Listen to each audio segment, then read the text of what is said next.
It's October 15th and I am in maintenance mode. It is day one of my 3-day fast. Yes, I am keeping a 3-day fast as part of my maintenance regimen to exercise that fasting muscle. And what is my breakfast on day one? It is coffee. So I will check in at the end of the first day of my 3-day fast in maintenance mode. Bye-bye now.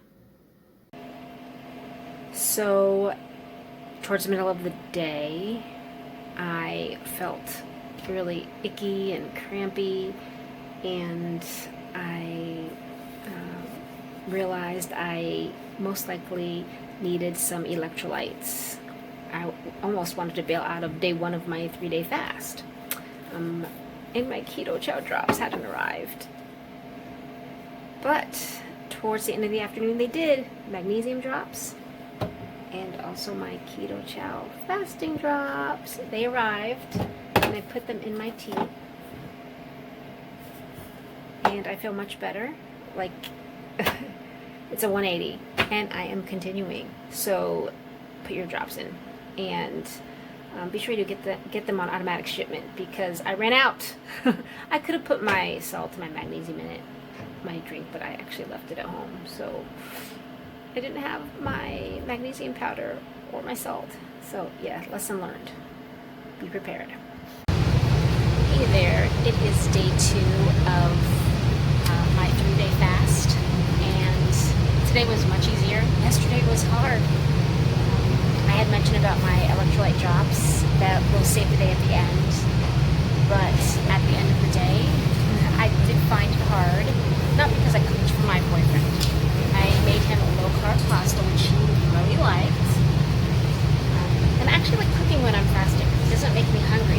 What made me hungry was my boyfriend's late-night snacking.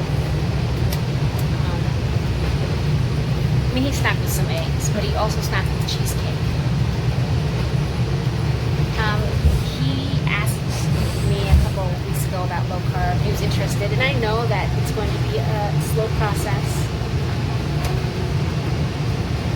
And I know sometimes he's going to want sweets, and I'm not the sweets police. He can handle more sugar than I can. And I don't think he's going to mind if I say this. He has been sober in 2 years. I'm so proud of him. And he can actually moderate sugar. I cannot. Like, you can have one piece of cheesecake. I, on the other hand, cannot. I would have a piece of cheesecake, and then I would have to have the rest of the cheesecake, the whole tray. So I'm a little jealous of my boyfriend that he can have a cheesecake and then he can put it away. I can't. But just like he can have he can't have alcohol. If he has a sip of alcohol, he'll want all of it and then some, and then get drunk. I, on the other hand, am not a big drinker, never have been. I can have a sip of wine and be done. I don't even have to drink the whole glass. I'm like, okay, done. He cannot. And so we get each other that way. But I still knew he was chomping on that cheesecake, and it was a little hard. So but I just ignored it, went to sleep. But you're going to come across things like that. And I made it through. And I knew it was psychological. It wasn't true hunger. I'm not hungry for cheesecake at 10 p.m., okay? I shouldn't even be eating at 10 p.m., no matter what it is. But here I am, second day, drinking my tea, and I'm feeling quite good. I am actually going to be doing a podcast later today. I'm a little nervous. So wish me luck when I do this podcast. Okay, I will talk to you later. Bye. Okay, so I had some questions about what training I'm doing, and there'll be a video that'll show a little tidbit of my training. Currently, I'm doing 3 days of running, but not all-out runs. I am not a runner. But I want to do something that I'm not very good at.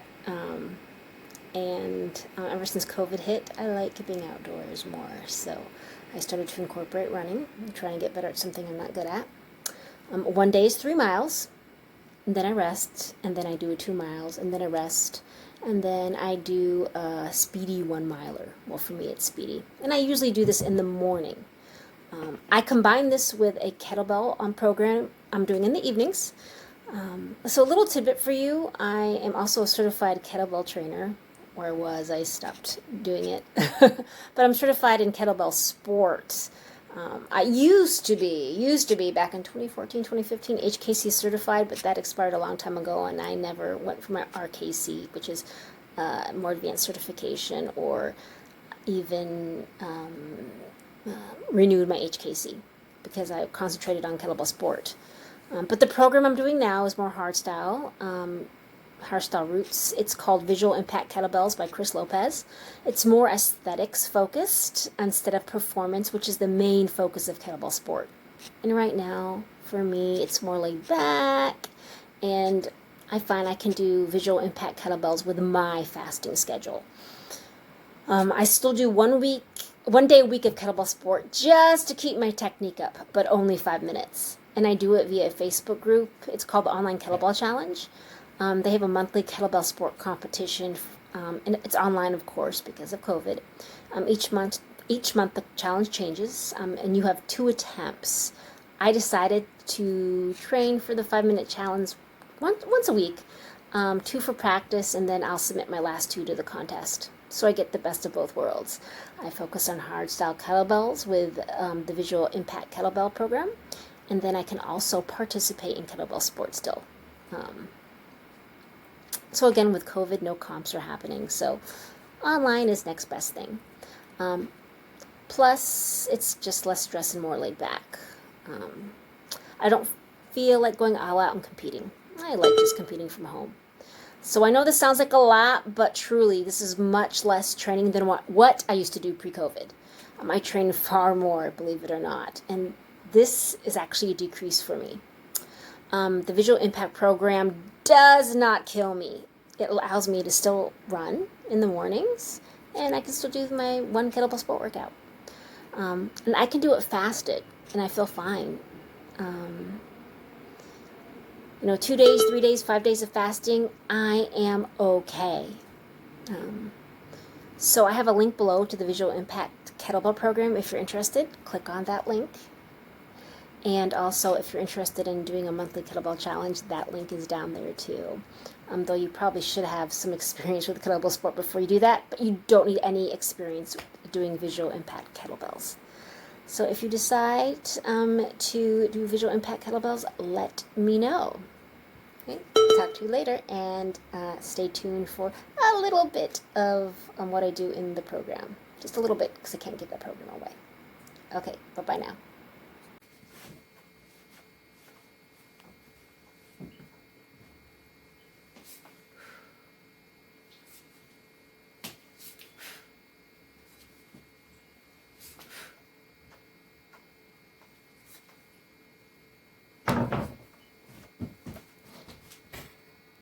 I have some fasting energy, so maybe I'll do a chin-up or 2 while I rep Chicago.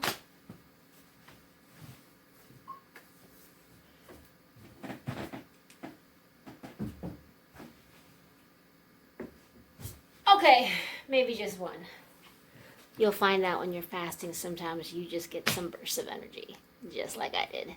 Okay, day 2, over and out. End of day 2, and I was thinking, does this break my fast? Cinnamon apple spice, has an apple flavor. Here's the ingredients, because I want to be hardcore with my fast.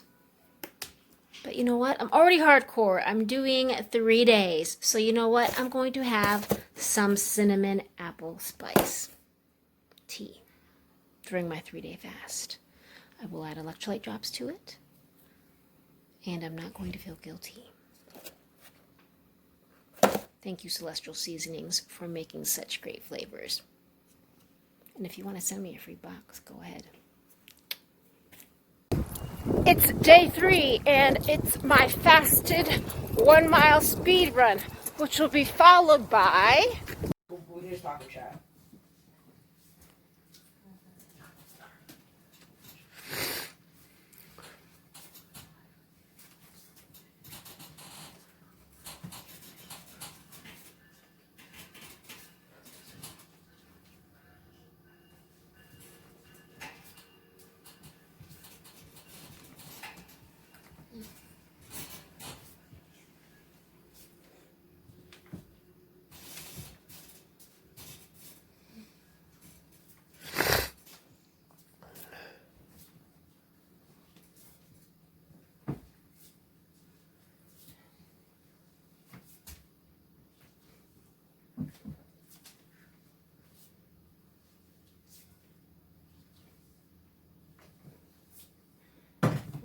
So that's my 3-day fasted 5-minute kettlebell set training.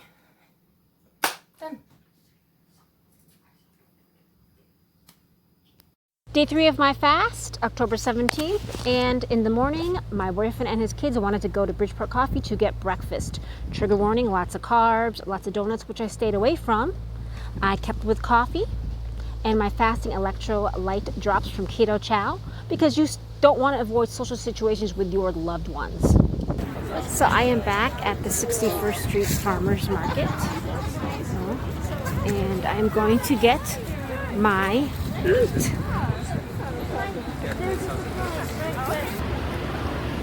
I consider cheese carnivore candy. Yum. They have sweetbreads. I'm so happy.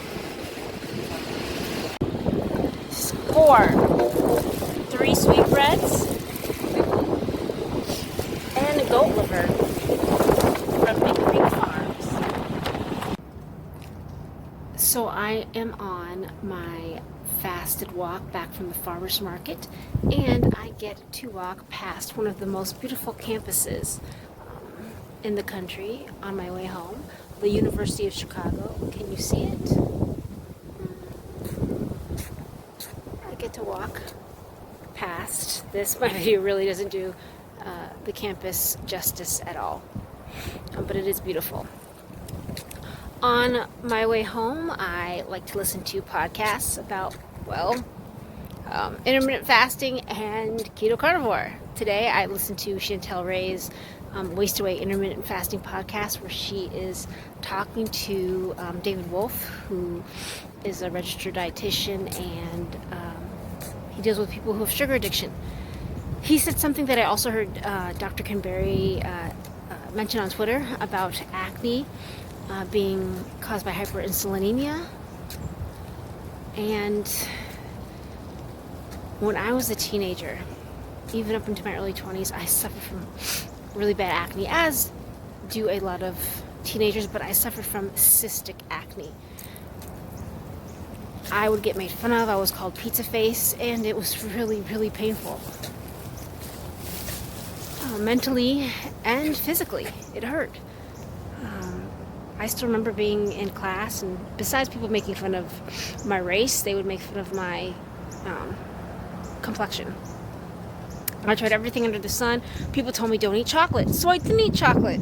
I stopped eating candy, and I still had it.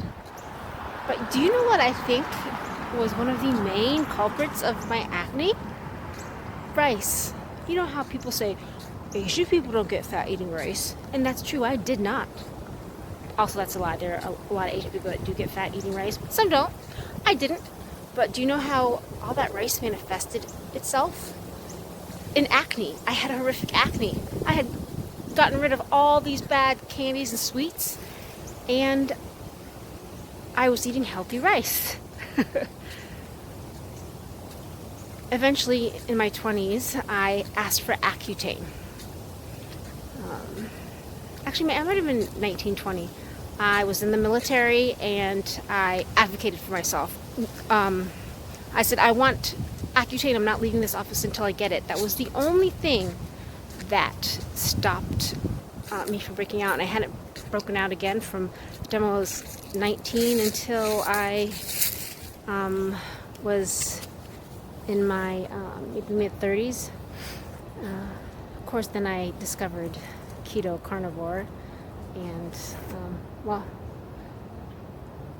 my skin cleared up, and it never got that bad. So Accutane did work, but I had wished someone had told me that I had other options. I wish I had known about sugar in the form of grains and rice. That would have helped me and made my teen years so much better. Like, I didn't date in high school. You know why I didn't date? Because I was ugly. My face was horrible. And if I hear one more person say, people should look on the inside, come on, teenagers aren't doing that, okay? They aren't. They were looking at my face. And now it's cleared up. It's fine. I get a lot of compliments on my skin now. But it was really tough.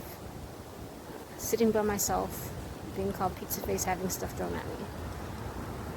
So yes, you know what? Asians are affected by rice. Anyways, that's my random thought for today. Talk to you later. Almost the end of day 3. Oh, also, before I sign off, this is, I think, my 3rd or 4th 3-day fast, and the first 2 days hard, but every time I've gone to my 3rd day, it's pretty easy. Hunger has really dissipated. The 3rd day is the charm. So if you want to try an extended fast, stick it out. Maybe it'll be the 3rd day for you too, where you're like, oh wow, I can keep going. And I sort of want to, but you know what? I'm going to have dinner with my boyfriend and his kids. And I don't want to avoid having a lovely dinner with them. So I will break my 3-day fast tonight. Okay? You'll see pictures of that dinner soon. Yay! I reached my 7-day hour fast. Actually, 71 hours and 5 minutes, where I had liver and bacon, of course, to start off my fast. Followed by a cheeseburger with hard-boiled egg. I actually had 4 of these. I ate the other 3 before I took a picture. And for dessert, anchovies. A carnivore dessert, really good. And some biltong. Tasty, yummy, and full.